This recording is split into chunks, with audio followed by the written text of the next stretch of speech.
Quel bonheur pour moi d'accueillir aujourd'hui une dame très, très connue dans les arts visuels ici, dans la MRC d'Abitibi. Accueillons ensemble Madame Rolande Brochu-Larouche. Comment allez-vous, Rolande? Ça va très bien, merci. Merci d'avoir accepté notre invitation. Bien sûr, dans le parcours des artistes et artisans de la MRC d'Abitibi, c'était tout naturel de vous recevoir. C'est tout un honneur pour moi aussi. Ah, ben tant mieux. C'est un plaisir de parler de votre parcours aujourd'hui. Dites-moi, comment, selon vos souvenirs, comment l'art, la culture est apparue dans votre vie? Est-ce que c'était présent déjà dans l'enfance? Oui, oui. Moi, je suis née dans une famille où nous étions 12 enfants. Oui. Alors, puis ma mère était également très impliquée. On était sur une ferme. Oui. Mon père, en plus d'être fermier, il était menuisier. Oh. Il a été commissaire d'école. Il a été marguillier pour la paroisse Christ-Roi. Puis, puis ma mère était dans les fermières de la paroisse Christ-Roi. Alors, elle faisait beaucoup de travaux manuels. Et puis, elle nous impliquait également à faire des tricots. On faisait nos mitaines, nos bas, on faisait nos jaquettes, on faisait de la couture. Et puis, j'aimais ça beaucoup, les arts. Ouais. Et puis, quand j'ai eu 12 ans, comme nous étions à la campagne... À quel endroit exactement? Maintenant, c'est Chemin Brochu. Alors, oui. Moi, je m'appelle Rolande Brochu, c'est Chemin Brochu. C'était le rang 4 d'acquis dans le temps. Puis, on était à la campagne, puis comme il n'y avait pas d'école secondaire, puis il n'y avait pas de moyen de transport, à 12 ans, je suis allée dans une école privée qui était dans l'ancien hôpital. Ça s'appelait l'école Notre-Dame. Oui. Puis c'était avec les sœurs Grises qui étaient comme professeurs. Comme nous étions pensionnaires, bien, il fallait nous occuper oui. le soir. Ben oui. Alors à ce moment-là, les religieuses aussi, ils m'ont inculqué beaucoup les arts, parce qu'ils nous faisaient faire également, ils nous montaient des pièces de théâtre, puis il fallait faire nos costumes. Alors, puis là, il y avait également du chant, de la danse. Puis les arts étaient beaucoup présents aussi lors de mes études secondaires. Oui. Alors, j'avais le goût, puis même j'ai été nommée à un moment donné, ça s'appelait Claire. Claire, c'était la personne qui était responsable des activités parascolaires. Okay. Alors, on choisissait une demoiselle, on était juste des filles, puis qui était nommée Claire parce qu'elle s'occupait des activités en dehors des heures de classe. Alors, moi, j'animais des ateliers auprès de mes compagnes, et puis j'avais été nommée pour l'année m'occuper de toutes ces activités culturelles-là. Wow! Donc là, on a l'art et on a à quelque part un peu l'enseignement qui vient faire oui. son entrée dans votre vie. Oui. Puis c'est là que j'ai eu le goût d'enseigner. Oui. Parce que mes compagnes aimaient ça, là, quand j'animais des soirées divertissantes. Puis je suis allée ensuite, j'ai été transférée après ça à l'École normale à Montréal, l'École normale Marguerite de la Gémeraie. C'est parce que c'était également par les sœurs Grises. OK. Alors là, j'ai fait mon brevet d'enseignement à Montréal pour ensuite revenir dans mon coin natal, qui est à Amos. Est-ce que ça a été une évidence pour vous de revenir à Amos? Est-ce que vous avez été tentée de rester à Montréal? Non. Quand je suis partie pour aller faire mon école normale, c'était bien entendu que je revenais chez moi. Parce que j'étais partie de la maison à 12 ans. Alors, à 12 ans, là, le milieu familial, à un moment donné, nous manque, puis nos frères, nos sœurs. Oui. Comme je vivais dans une grande famille, il me semblait être séparée de mes frères et sœurs. Ça me faisait parfois mal au cœur. Alors, j'étais contente de revenir chez nous. Ah, super. Et est-ce que vous vous êtes mise à travailler immédiatement en revenant? Il y avait de la place pour des nouveaux professeurs? Dans le temps, en 1960-1961, quand j'ai débuté, évidemment que les professeurs, on était en demande. Alors, j'avais eu, comme mon père avait été commissaire d'école, alors il y avait un petit peu des connaissances à quel endroit qu'il y avait besoin d'enseignants. Oui. Mais dans ce temps-là, c'était soit à la campagne, en ville, mais c'est sûr qu'il y avait un petit peu moins de place au début. Alors, j'ai été enseignante au Lac-Gauvin, à l'école Saint-Joseph du Lac-Gauvin. Mais là, on avait 7 divisions, 7 niveaux, de la première à la 7e année. OK. Vous deviez enseigner à ces 7 niveaux-là. J'enseignais à ces 7. J'avais les enfants de 7 niveaux dans la même classe. Oh! Alors, il fallait... J'avais 16 ans, je venais d'avoir 17 ans. Il fallait que je me débrouille parce que les 7e années, j'en avais 14 ans dans ma classe. Alors, c'était à moi, le professeur. C'était pas beaucoup plus jeune que vous? C'est ça. Mais j'aimais le vendredi.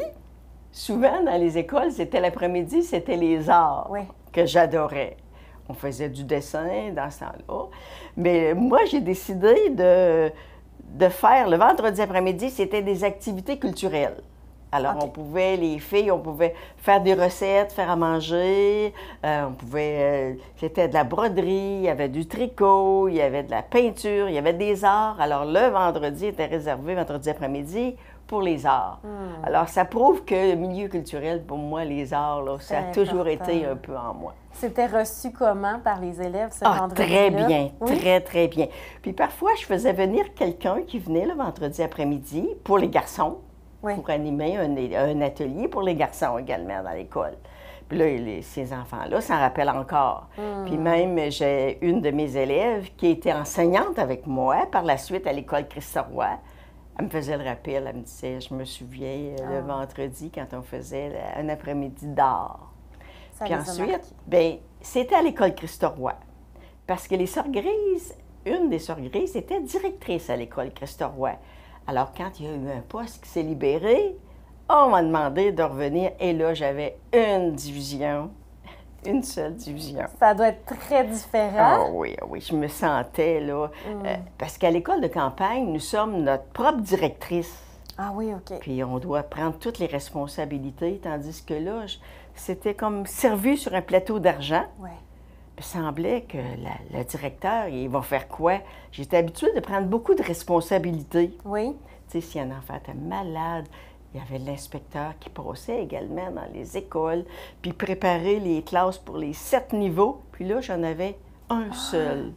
Quel bonheur! Ah oui, quel bonheur! C'est pour ça que j'ai fait toute ma carrière par la suite, là, à la même école, Christ-Roy. Oui, donc à l'école Christ-Roy, on parle d'une trentaine d'années à peu près.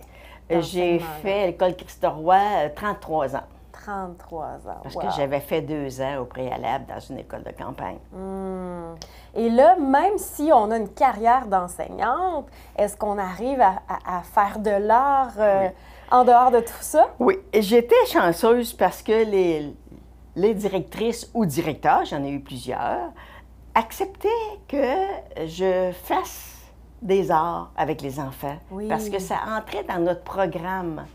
Il fallait qu'on en fasse. Mais souvent, je prenais également des enfants de d'autres niveaux, puis on préparait soit un spectacle. Parfois, c'était après l'école aussi, parce qu'on ne pouvait pas toujours prendre du temps sur le temps de classe. Ouais. Alors, j'ai monté des pièces de théâtre avec les enfants.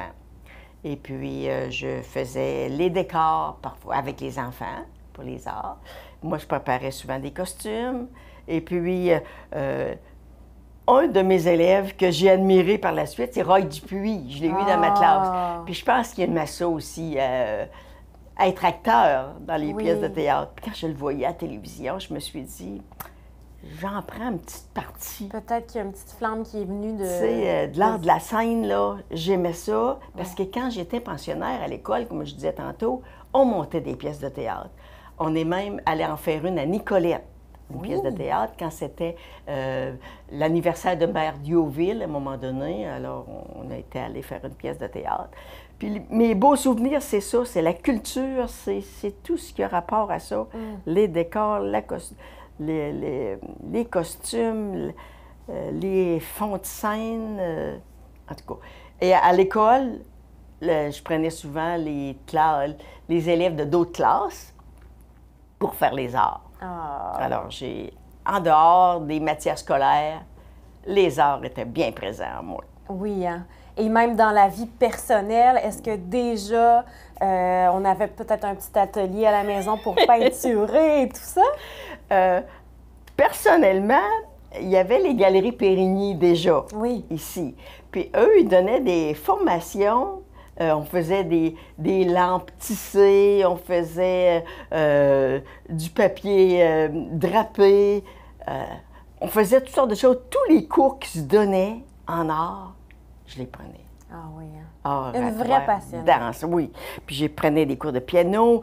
Tout ce que je sentais c'était un peu artistique, là, Ouais. Vous étiez j'étais interpellée par ça. Ça m'interpellait.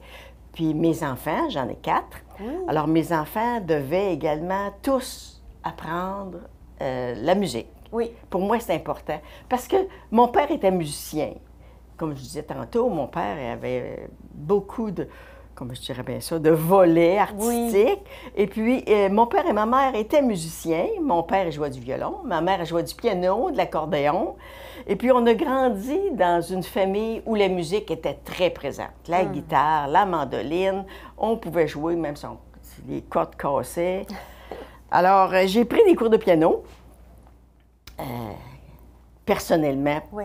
pour ma culture personnelle. Puis quand j'ai eu mes enfants, c'était important que mes enfants aient une culture aussi artistique.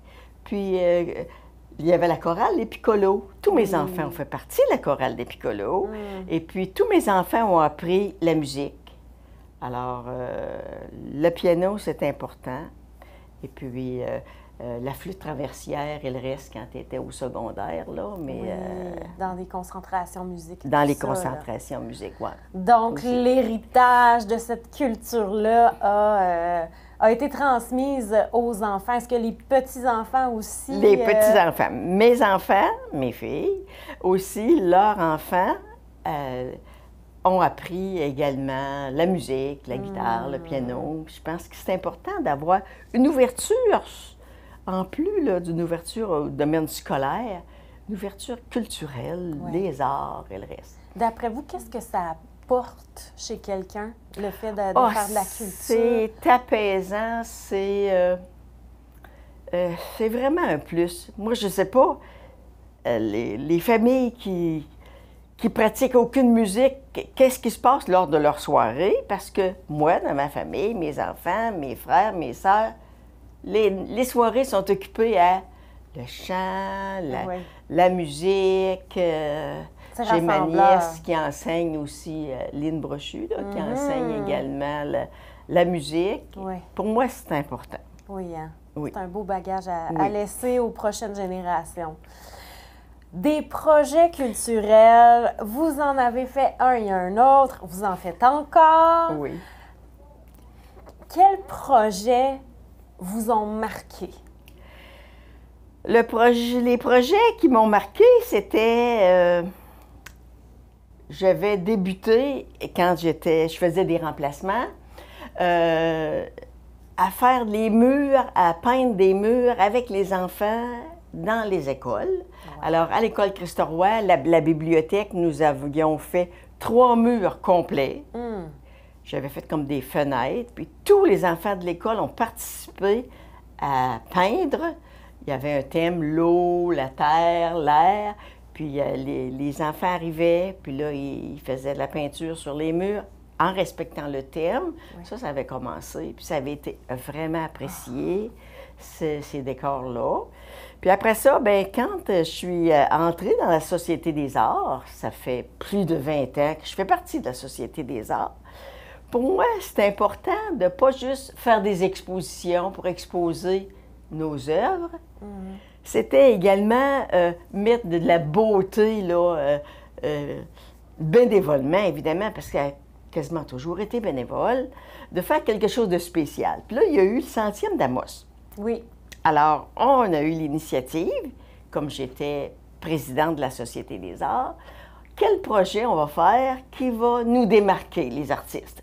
Alors, on a fait une fresque qui mesurait 16 pieds de haut par 80 pieds de long. C'était de toute beauté. On l'a fait en partie dans un édifice qui nous avait été prêté. Oui.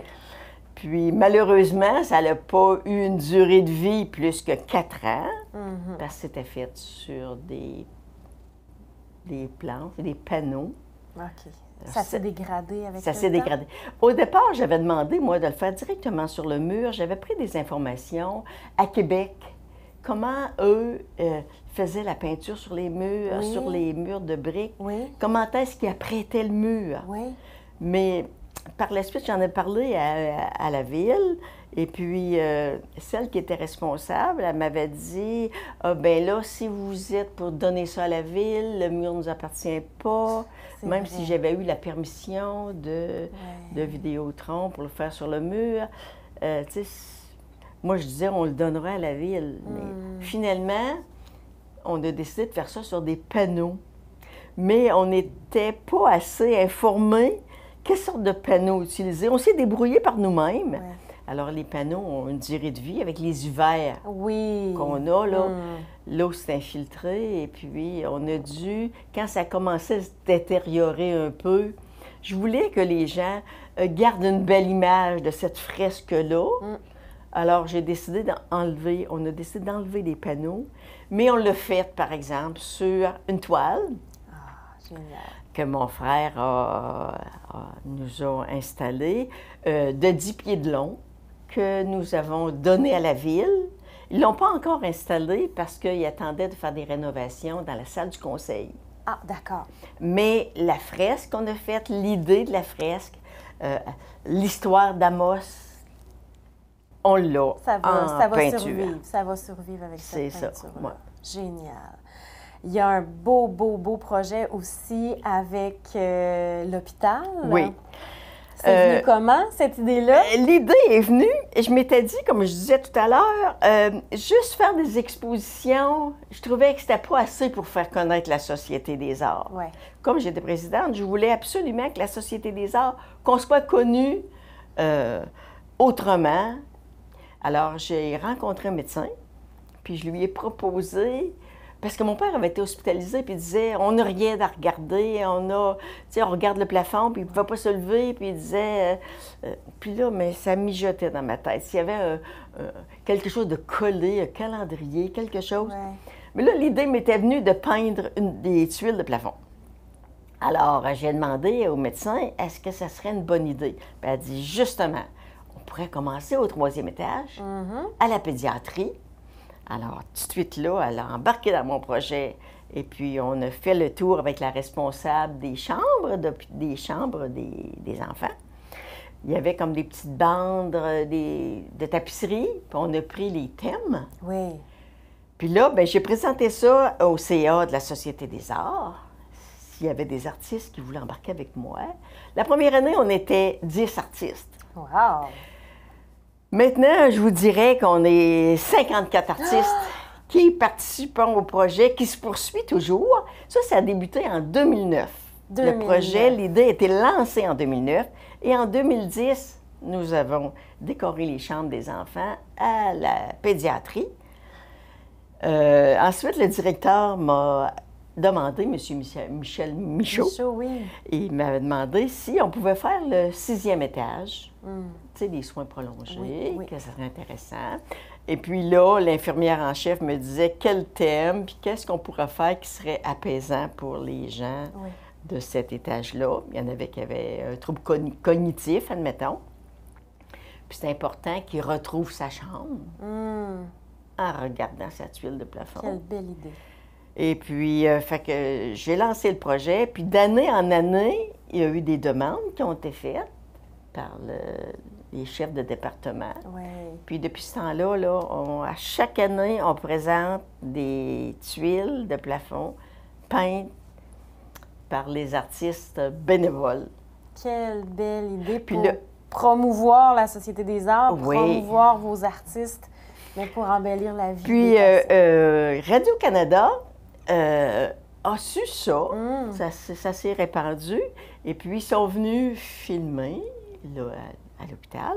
Puis, ça a été présenté à l'émission de Marcia Pilote. Wow. Et puis, c'est ça la vie. Oui. Et puis, par la suite, une responsable de Alma, au Lac-Saint-Jean, m'a rejoint. Puis, m'a demandé de quelle façon j'avais démarré le projet. Puis, elles ont fait le même projet, puis elles m'ont invité au vernissage. Oh! Après ça, une qui était présente à Alma, une de Chicoutimi qui était présente à Alma. Alors, elle m'a demandé la même chose. Alors, le projet s'est répandu à Chicoutimi, ensuite à Baie-Saint-Paul, à Gatineau. À Gatineau, une dame a été allée au centre hospitalier et avait demandé qui était responsable. Comme j'ai été connue un petit peu, alors elle est venue chez moi et puis j'ai présenté le projet également. Puis je m'étais dit, nul n'est prophète dans son pays, hein? Puis là, je m'étais dit, en Abitibi, ça serait intéressant qu'un jour, les autres centres hospitaliers fassent la même chose. Bien sûr. Puis l'an passé, en 2020, le projet a commencé. J'ai fait le tour de la région avec une responsable du centre hospitalier pour présenter le projet. Alors, on est allé à Val-d'Or, à Rouen, à La Sape. Après ça, c'était par vidéo, par Zoom, là, au Témiscamingue, parce qu'il ne faisait pas beau cette journée-là. Puis j'ai présenté le projet, puis on a remis des tuiles. Là, à ce moment-là, c'est l'hôpital qui fournissait les tuiles. Déjà, c'est moi, la première année, qui payais les tuiles, puis bénévolement, évidemment. Sûr, oui. Chaque artiste payait sa peinture. Puis maintenant, depuis 2 ans, l'hôpital nous fournit des tuiles, puis on continue le projet. Le projet maintenant est au CHSLD. On en a des tuiles qu'on a offertes là. Et puis, le prochain projet nous a été demandé pour le Centre Normand. Wow! Avec les 40 tuiles qui sont présentement exposées au Vieux-Palais pour jusqu'au 2 septembre. Si vous avez le goût, vous pouvez aller voir. Bien sûr. Alors, il y en a 42 au Vieux-Palais qui sont exposés depuis à peu près 1 mois, aller jusqu'au 2 septembre. Puis ils vont être remises après ça au centre hospitalier. Ça va être au centre hospitalier ou ça va être CHSLD, Centre Normand? Ceux qui sont présentement là, c'est pour le CHSLD et l'hôpital. Il y avait des endroits qu'on n'en avait pas fait. Oui. Comme par exemple, il y avait des salles aux soins intensifs qui ont eu des demandes. Ouais. Et puis en chirurgie, il y avait des salles qui n'en avaient pas. Mais au centre hospitalier, c'est pas mal, là, les tuiles sont pas mal terminées là, parce qu'il y en a 150 ou 100, proche de 160. Quel beau projet. Puis avec les 40 qui sont présentement au Vieux-Palais, on va en avoir 200. On va avoir atteint nos 200. En combien de temps depuis 2009, hein, vous avez Depuis dit? la première présentation a été en 2010. Parce que 2009, le projet était lancé. Parfait. Puis après ça, on a Donc, commencé. en 11 ans, 200 toiles. Wow! On avait arrêté pour les fêtes du 100e. On voulait atteindre nos 100 tuiles pour le 100e. Oui. On l'a fait. Puis là, c'était un honneur de dire qu'on a 100 tuiles pour les fêtes du 100e. Wow. Puis après ça, l'année d'après, on avait arrêté un petit peu. Puis après ça, on a recommencé de plus belle, là. Quelle fierté ressort de ça quand ça se propage comme ça, en plus de façon provinciale? Oui. Une idée qui C'est a germé dans provincial, votre c'est tête. régional maintenant.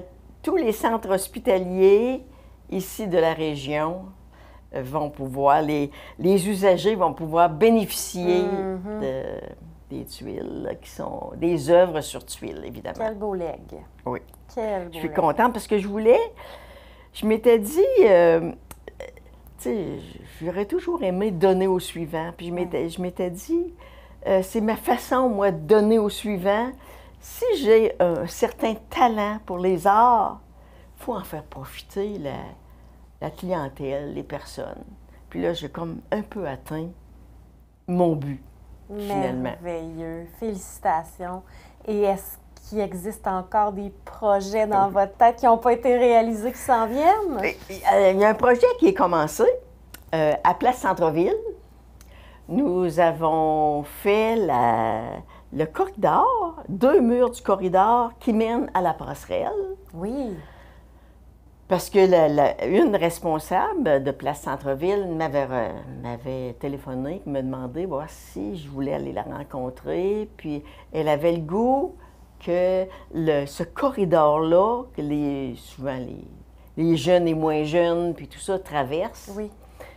soit décoré. Ouais, Alors, quelle on a belle choisi des thèmes. Là, on a fait l'été et l'automne.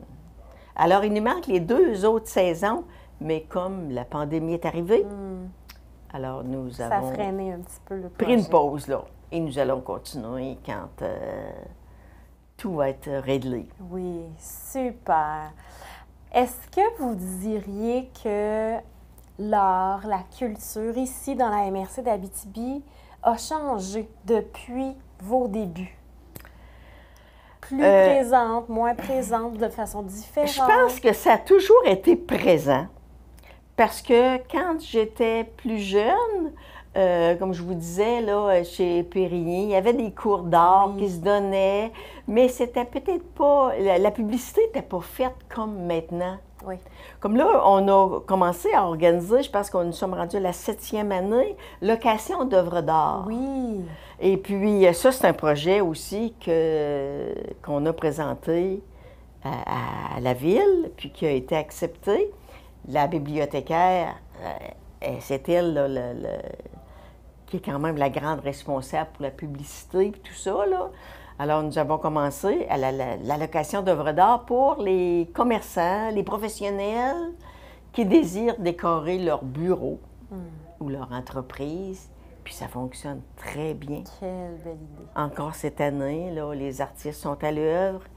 Et puis, nous allons organiser encore un 5 à 7, probablement début octobre. La date n'est pas encore arrêtée pour la location d'œuvres d'art. Si jamais il y en a qui sont intéressés à faire la location, à quel endroit on peut s'informer pour les détails? Tous les commerçants et professionnels reçoivent une invitation.